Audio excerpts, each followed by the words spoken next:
11th standard exercise 1.1ல 7th sum.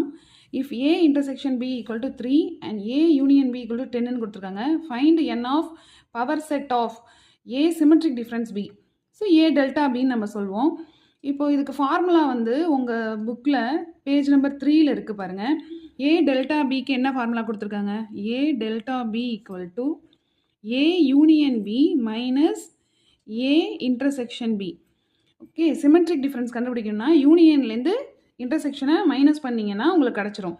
இப்போ வந்து பாருங்கள், இங்கே வந்து என் ஆஃபில் கொடுத்துருக்காங்க. ஸோ கொடுத்துருக்கதை வச்சு கண்டுபிடிக்கிறதுக்கு இப்போ நீங்கள் அதாவது நம்பர் ஆஃப் எலமெண்ட்ஸ் கொடுத்துட்டாங்க.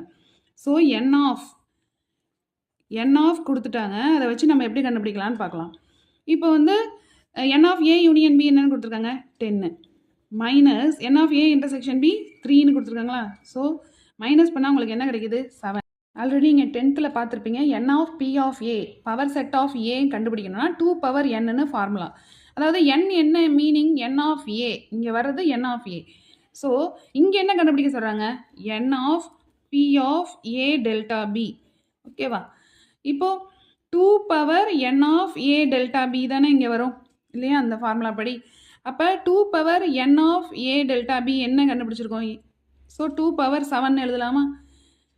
2 பவர் 7 ஈக்குவல் டு 2 வந்து 7 டைம்ஸ் போட்டிங்கன்னா உங்களுக்கு ஆன்சர் வந்து 128.